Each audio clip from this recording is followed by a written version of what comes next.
عليكم ومرحبا بكم معايا في وصفه جديده من وصفات كوزين اكرام.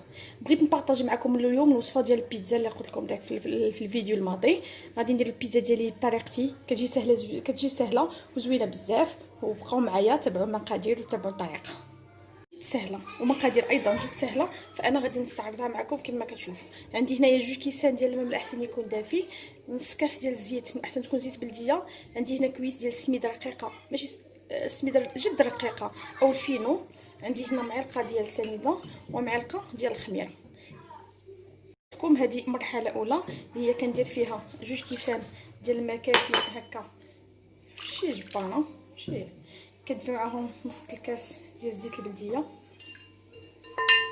كندير معلقه ديال سنيده، كندير ايضا معلقه ديال الخميره. كنخلط هاد العناصر بيناتهم، كنضيف هاد الكويس الفينو. على ما تنخلطهم وكنحس بهم باللي اندمجوا بعضياتهم تخلطوا، غادي نغطيهم بفيلم اليمونطير وغادي نخليهم واحد شويش بيد ما الخميره ديالنا كتفاعل في هذا الخليط. دابا كيف ما كتشوفوا معايا، من بعد ما تفاعلت لي الخليط خليته تقريبا 10 دقائق، فانا غادي نضيف له.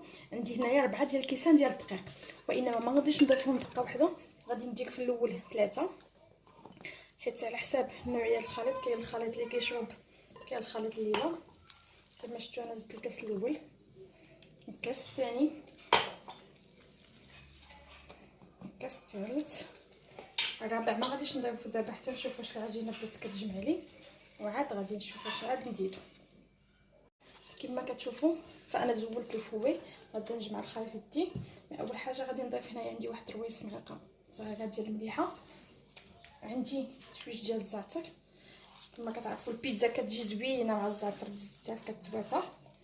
وعندي هنايا راس معلقه صغيره ديال الثومه بودره، اللي عنده حتى البصله بودره بغا يضيفها، اللي ما عندوش بلاش، وحتى اللي ما عندوش الثومه هكا بودر صغير ما عندكش ماشي مشكل، ما كاينلاش. دابا العجينه بدات كتجمع شويش، ولكن كيف ما كتشوفوا راه مازال عندي كاس الرابع مازال ما ضفتوش، فانا غادي نضيفو بيد ما تجمع لي. وراه ما غنضيفوش كله، ضفت النص وغادي نجمع الخليط. فالخليط انا خصني العجينه تبقى عندي بحال هكا رطبه شي شويش. كتشوفوا هي بدات كتجمع لي العجينه، فغادي ندوز غادي نغطيها فهي كما خصها هكا بحال كتبقى هكا رطبه.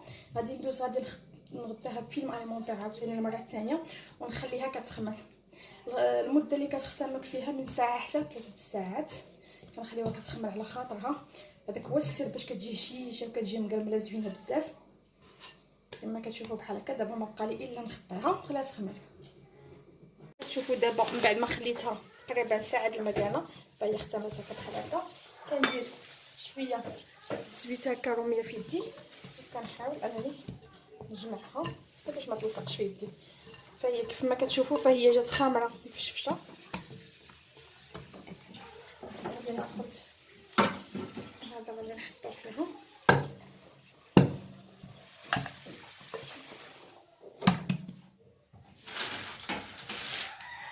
غادي نقسمها.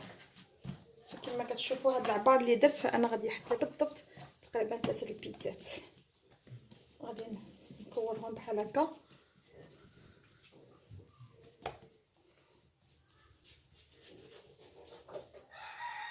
ونخليهم يرتاحوا شويش وندوز باش غادي نطلقهم في المول ديال البيتزا. غادي ناخذ اللاطه اللي كتدخل البيتزا الفرار، وندير عليها شي بابي كويسه. غادي ناخذ ديك شويش ديال لاطه البيتزا، غادي ندير شويش ديال السميده فينو هكا في البابي كويسه، وغادي نبقى نبسطها غير هكا بيدي. نحاول نبسطها رقيقه على المول كامل حتى نكملها كامله على الدوره ديال المول.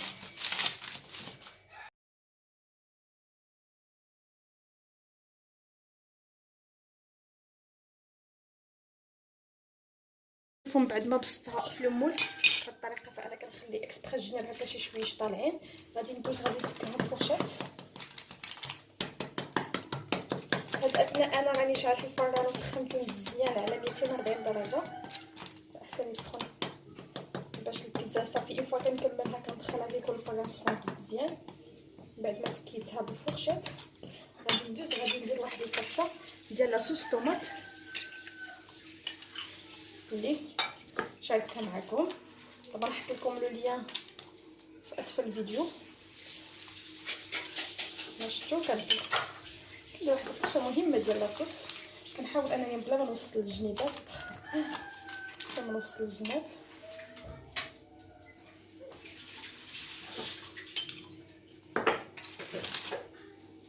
بعد ما درت لاصوص طوماط غندير واحد الرشه ديال الفرomاج. عندي هنايا فرomاج روج مخلط مع شويش د الموتزاريلا. فرomاج اللي عنده موتزاريلا بوحديتو، اللي عنده فرomاج روج بوحديتو. المهم كما كتشوفوا واحد الفريشه هكا من تحت. ندير شويه ديال الثوم. التعماره ديالها كتبقى اختياريه، اللي عنده كفيته، اللي بغى يعمرها بالدجاج، اللي بغى يعمرها بالثوم، شاكي تخي. كما شفتوا كنوزع عليها شويه ديال الثوم اللي انا صفيته من الزيت.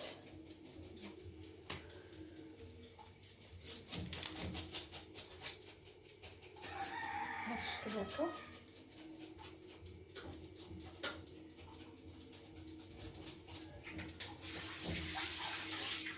بهذا الشكل.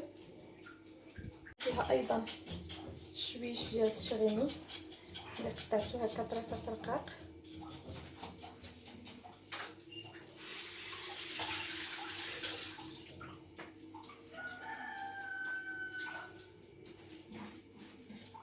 هكا زينتها ايضا بشرائح ديال الفلفله اللي كنقطعهم رقاقين. الفلفله اللي عندكم بالالوان ماشي مشكل، كاين اللي كيشحرها، انا فضلت ندير غير هكا خضره فهي كطيب بسرعه. سيرتو ملي كتكون رقيقه بهذا الشكل. رشه اخرى فلفله خضراء هكا كما شفتوا قطعتها بشكل طولي. كاين اللي كيقطعها بالبرات، داكشي كيبقى اختياري.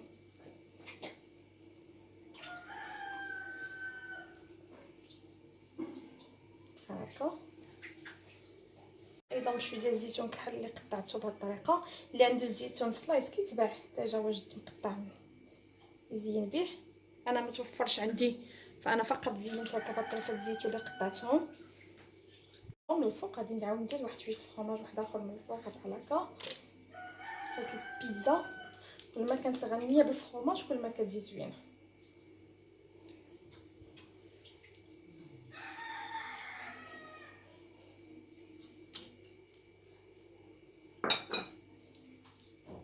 ما كملتها غادي هاد الجنيبات كيبقاو عريانين غنحاول انني ندهنهم بشويه ديال زيت هكا بلديه شويه باش كيتحمروا ويجيو مقرملين.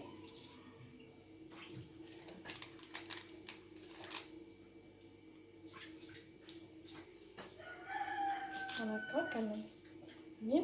وكنزيدهم شويه ديال الفينو هكا في جناب، غير شي شويش كما قلت لك غتجي مقرمله حتى من تحت ديال الملاطه. فانا درت شويه ديال الفينو.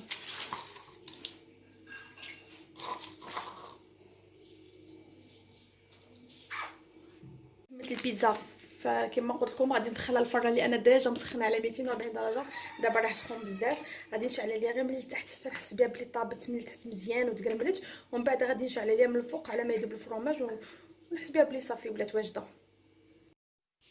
ودابا كيف ما كتشوفوا معايا من بعد ما خرجتها في الفران فانا دابا كنحاول انني نقطعها. فهي جات مكرمله مزيان، جات بنينه بزاف. كنتمنى انكم تجربوها وتكتبوا لي اخبار في لي كومونتير. كما كتشوفوا بعد ما قطعتها فهي كتجي بهذا الشكل، كتجي رائعه في الحقيقه. عندها واحد المذاق زوين وعجينه ديالها خفيفه كتجي رطبه وكتجي رطبه حتى في العضه.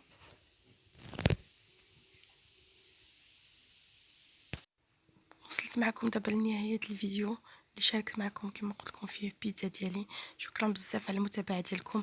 كنتمنى انكم تجربوها وكنتمنى انكم تشجعوني بلا جيم بلا كومونتير. واللي بالنسبه للناس اللي مازال ما تابوناش في لاشين يتابونا في لاشين. شكرا بزاف، خليتكم على خير وبسلامه.